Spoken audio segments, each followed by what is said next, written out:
So, boys and girls, we are now in a new season. We are in the season of Easter. And if we were in the Godly Playroom, I'd be able to show you on the calendar how we had been in the season of Lent. And then when Easter came, as you know, the color changes from the color purple, the color of getting ready, to the color white, the color of pure celebration. And the celebration and the mystery of Easter is so great that it spills over into 6 more weeks. And so now our underlay of our Holy Family, I'm going to show you behind me, our underlay is white, and the underlay for our story today is also white.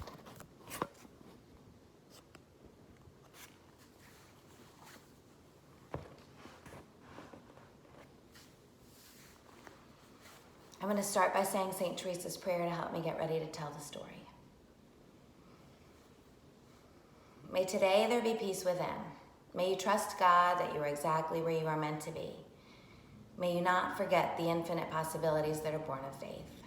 May you use the gifts that you have received and pass on the love that has been given to you. May you be content knowing that you are a child of God. Let this presence settle into your bones and allow your soul the freedom to sing, dance, praise, and to love. It is there for each and every one of us. Amen.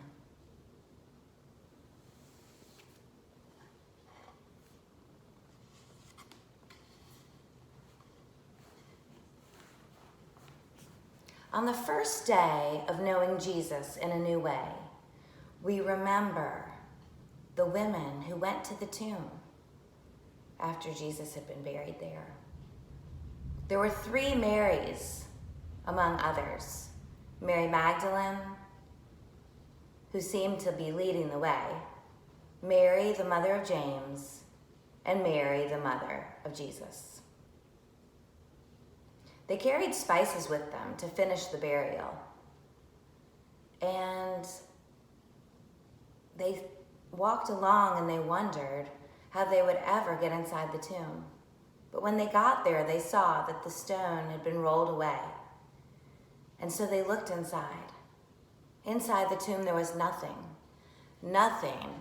except for the white linen cloth that had covered his body. The women went back to tell the others. Most did not believe them, but Peter, being Peter, jumped up and ran to the tomb as fast as he could. Some say that John also ran to the tomb, and he waited for Peter there, and then the 2 of them went inside the tomb together. When they went inside the tomb, somehow, in his absence, they could feel his presence.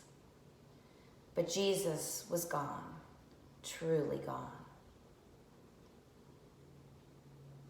Mary Magdalene stayed outside the tomb, and she was weeping. And a voice came to her saying, "Woman, why are you weeping?" And through her tears, she opened her eyes, and she saw 2 men who were dressed all in white. They said, "Jesus has gone on. Tell the disciples to meet him in Galilee." Then the voice came again, "Woman, why are you crying?" She looked around. Maybe it was the gardener speaking to her. But then the voice came again and said, "Mary." And this time she knew that it was he. He had said her name. She must have stepped towards him, because then he said, "No, you cannot hold me. I have risen, but I have not yet ascended." And then he was gone. Mary went back to tell the others.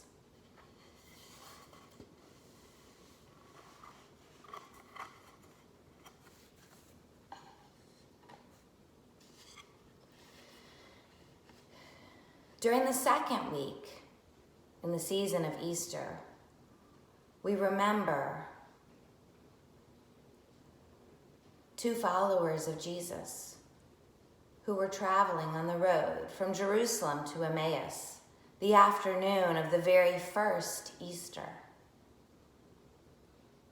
As they walked along the road, the followers of Jesus talked about everything that had happened those last few days. The cross, the empty tomb. What did it all mean? And then a stranger joined them as they walked along the road. And first, they didn't pay that much attention to him. But then he began asking them questions. What are you talking about? Are you the only one in Jerusalem who hasn't heard what has happened these last 3 days? They told him. He said, well, what has happened the last 3 days? They said, the cross, the empty tomb. There has been so much. And then the stranger said, listen, you are foolish and slow of heart. He said, do you not remember how we were trapped in Egypt and Moses led us through the water into freedom? Do you not remember how in our freedom in the desert we were trapped and God gave Moses the 10 Commandments to guide us, to show us the best way to live? And then he said, do you not remember how when we were trapped in exile, the prophets talked about how a child would be born and that someone was coming, someone who would suffer and someone who would die so that we could truly live? The time passed quickly as they traveled on the road, and soon they came into Emmaus. The stranger was going to continue on his way, but the 2 followers asked him to come inside and share supper with them. And they went inside the inn. And when they sat down, the stranger took bread and gave thanks to God and broke it and shared it with the 2 others. In that moment, they knew that it was Jesus. But just as soon, he was gone. The 2 stayed at the table and they talked. Now they knew why their hearts had burned from within as they had walked along the road from Jerusalem to Emmaus.